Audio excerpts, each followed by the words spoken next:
मेरे प्रिय विद्यार्थियों, सहयोगियों, मैं अतुल मिश्र साहित्य संघर्ष यूट्यूब चैनल का संचालक आपके बीच उपस्थित हूँ। आज काव्य के पक्ष की चर्चा करेंगे।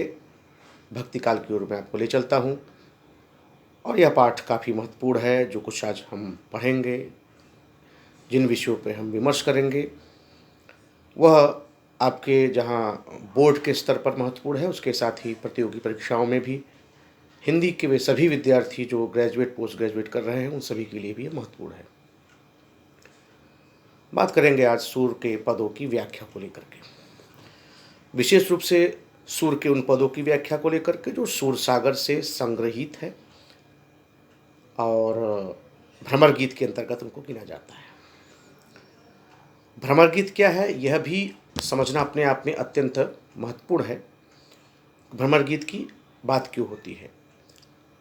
श्रीमद्भागवत पुराण के 12 स्कंधों के अंतर्गत 10वें स्कंध में, यानी श्रीमद्भागवत पुराण में 12 स्कंध हैं और उसके 10वें स्कंध में श्रीमद्भागवत के उसी 10वें स्कंध में भ्रमर गीत की चर्चा की गई है।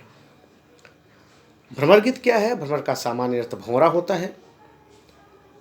भ्रमर गीत दरअसल उपालंभ काव्य के अंतर्गत गिना जाता है, अर्थात व्यंग। वस्तुतः श्री कृष्ण के मथुरा जाने के बाद गोपिकाएं ब्रज में अत्यंत व्याकुल हैं, आतप्त, वितप्त और संतप्त हैं।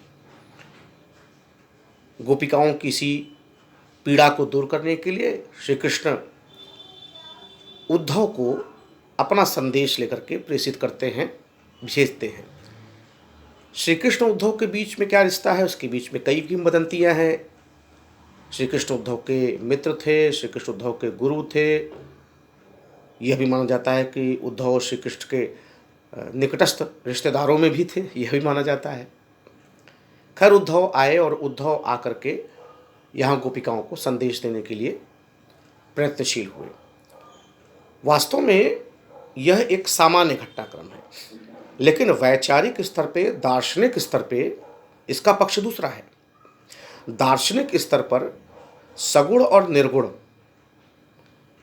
दो धाराओं के मध्य का जो द्वंद्व है, जो विचारधाराओं की जो टकराहट है, या निर्गुण पर सगुण की विजय का जो प्रदर्शन है, वह इसमें निरूपित किया गया है। दूसरा, और सरल अर्थों में कहें तो योग मार्ग और भक्ति मार्ग, इन दो जो दार्शनिक मत हैं, उनके बीच की जो आपसी टकराहट है, उस पर योग पर भक्ति की विजय को दिखाया गया है। वस्तुतः भगवान श्री कृष्ण यह भी कहते हैं कि सबसे बड़ा योगी मैं हूँ, सबसे बड़ा ज्ञानी मैं हूँ, भक्त भी सबसे भक्त को मानने वाला, भक्ति मार्ग को स्वीकार करने वाला सबसे बड़ा मैं हूँ। मैं ही सबसे बड़ा प्रेम मार्ग का पुरस्कर्ता हूँ। तो जितनी जैसे तमाम नदियाँ निकल करके समुद्र में जाके मिलती हैं, वैसे सब कुछ मेरे पास समाहित हो जाता है। लेकिन यहाँ सूर सागर के जिन 2-4 पदों की हम लोग व्याख्या करेंगे, उसमें भ्रमर गीत है और भ्रमर गीत में उद्धव संदेश लेकर के आते हैं और उद्धव आकर के अपने योग की बात उन गोपिकाओं के प्रति कहते हैं जो गोपिकाएं भक्त हैं, एकनिष्ठ भक्ति है, जिनकी पूरी तरह से डूबी हुई हैं, वो श्री कृष्ण से अनन्य प्रेम करती हैं। उनको योग की बात और उसके साथ साथ ज्ञान की बात को उन पर थोपने पर वे गोपिकाएं कुछ रुष्ट होती है, नाराज होती हैं। लेकिन चूंकि उद्धव श्री कृष्ण के पक्ष को लेकर के आए हैं, उनके साथी हैं, सखा हैं, उनके शिष्य हैं, कुछ न कुछ है जुड़ाव, इस नाते गोपिकाएं सीधे सीधे कुछ कह नहीं पा रही हैं। दूसरा ये भी कि अतिथि देवो भव, अतिथि की मान्यता है, देवता के सदृश होता है, इसलिए भी कुछ कह नहीं पा रही हैं। तो गोपिकाएं और उद्धव के संवाद के मध्य उसी समय एक भंवरा आ जाता है और उस भंवरे के माध्यम से गोपिकाएं उद्धव पर व्यंग कसती हैं। इसी पक्ष को भ्रमर गीत कहा जाता है। बच्चों, यह नोट कर लीजिएगा। सारे जो ग्रेजुएट, पोस्ट ग्रेजुएट और जो मेंस वगैरह में रखते हैं, यह 1-2 नंबर का प्रश्न तमाम प्रतियोगी परीक्षाओं में पूछा जाता है। तो इसे कहते हैं भ्रमर गीत।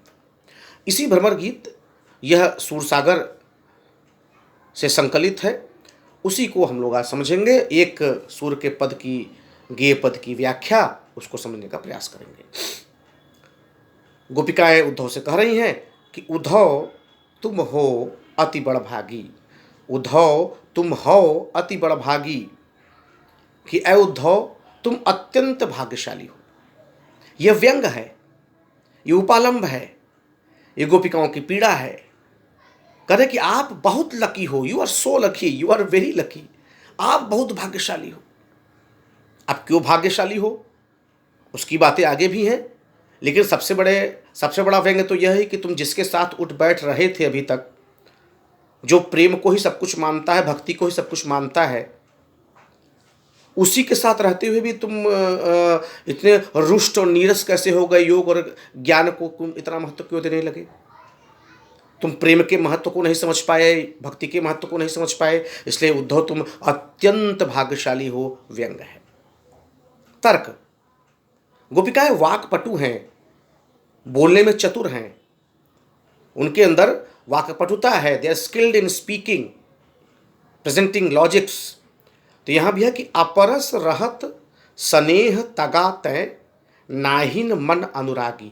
अपरस, आपका स्पर्श ही नहीं हुआ, पाला ही नहीं पड़ा, आप एकदम इंटैक्ट रहे, आप एकदम अनटच्ड रहे। किससे? स्नेह तगाता, स्नेह रूपी धागे से, प्रेम के बंधन से आपका पाला ही नहीं पड़ा। भाई प्रेम का बंधन कोई रस्सी बहुत ताकतवर नहीं है, लेकिन प्रेम के बंधन की रस्सी अद्भुत होती है। तो यानी आपका प्रेम के बंधन से कोई पाला ही नहीं पड़ा, कोई सरोकार ही नहीं हुआ, क्योंकि आप श्री कृष्ण के पास हैं और खुद जो इतना भक्त को वो मानते हैं, प्रेम को जितना महत्व देते हैं, उनके पास रहकर भी आप प्रेम को नहीं समझ पाए, हमारी भक्ति को नहीं समझ पा रहे। और ना ही न मन अनुरागी, और ना ही आपका मन अनुराग किसी के प्रति लगा। हमारा तो मन श्री कृष्ण में लगा। उद्धव मन न होते 10-20, एक होतो तो गयो श्याम संग को अवराधे ईस। भाई उद्धव 10-20 मन नहीं है, एक मन है, जो है वो चला गया, इसलिए अब तुम्हारी बात पे मेरा मन नहीं लगेगा। ऐसी बात अन्यत्र भी कहती है। तो नाहीन मनोरागी, ऐ उद्धव तुम्हारा मन भी किसी में नहीं लगा। कैसे? और तर्क बहुत महत्वपूर्ण तर्क, बहुत प्रवीण है कि पुरइन कमल, पुरइन पात रहत जल भीतर। जैसे कमल का पत्ता जल के अंदर रहता है, क्योंकि कमल कहाँ? तालाब में। कमल की जो जड़ है तालाब के अंदर, और हम भी कहते हैं कमल कहाँ है? तालाब में है। लेकिन फिर भी तारस देह न दागी, लेकिन पानी की रस, पानी की बूंदे देह उस कमल के पत्ते पर नहीं पड़ती है। कहने को हम कहते हैं कि जो कमल का पत्ता है वो पानी के अंदर है, लेकिन पानी की एक भी बूंद उस पत्ते पर नहीं पड़ती। अर्थात रहते तो आप श्री कृष्ण के साथ हैं, लेकिन श्री कृष्ण की कोई भी छाया, श्री कृष्ण का कुछ भी प्रभाव आपके ऊपर नहीं पड़ा। वस्तुतः श्री कृष्ण उद्धव को जानबूझकर ही भेजा था कि उन्हें अपने ज्ञान पर, योग पर बड़ा घमंड है, जाकर के जरा समझे तो, जिस पर वो इतना घमंड कर रहे हैं। अगला है कि ज्यों जल माह तेल की गागरी, जैसे जल में माह तेल से भरी हुई गगरी, घड़े के अंदर तेल, तो उस तेल से भरी गगरी को जिसे जल में रख दिया जाए, लेकिन फिर भी जल की बूंद ताको उस तेल पर नहीं पड़ती है, बीच में एक दीवार रहती है। यानी एक तरह से व्यंग की जो योग की दीवार है, शायद इसी योग और तुम्हारे अपने अहम घमंड, ये योग पर तुम्हारा यह जो इतना अहम है, इसी योग ने तुमको भगवान श्री कृष्ण को समझने नहीं दिया, और हमको भी नहीं समझ पा रहे हो।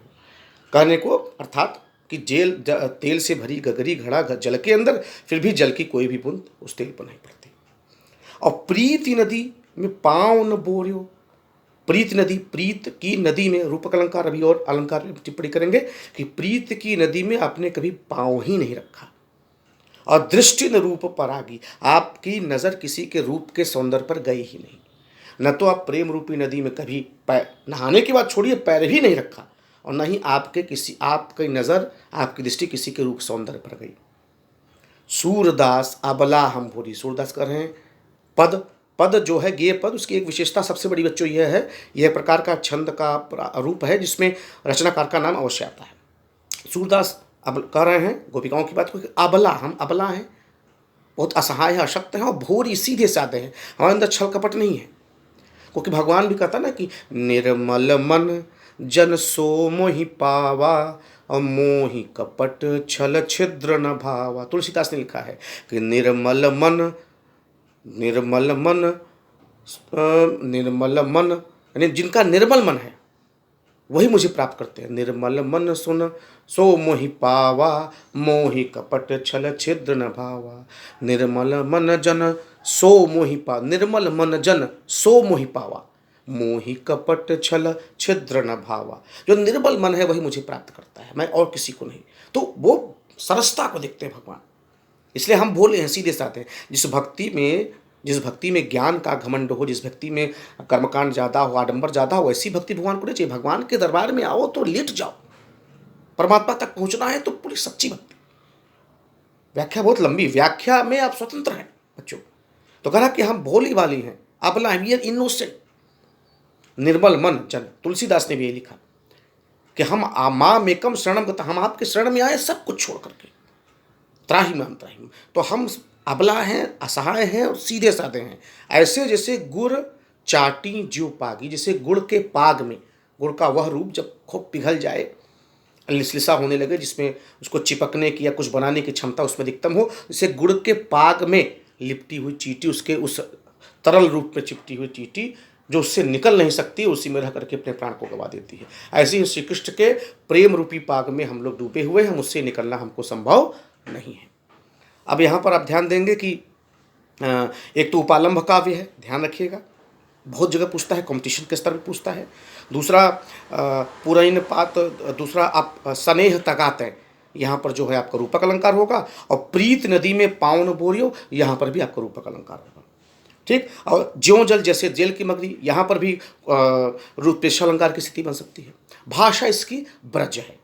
सूर्य जो है भक्ति काल के कवि हैं, सगुण मार्गी कवि हैं, सगुण मार्ग के कृष्ण भक्ति शाखा के सबसे बड़ी कवि हैं। इनके शिष्य, इनके गुरु का नाम बल्भाचार्य है। तो आज हम लोगों ने एक पद की व्याख्या समझी। अगले टर्न पे पुनः और व्याख्या के साथ आपके बीच उपस्थित होऊंगा।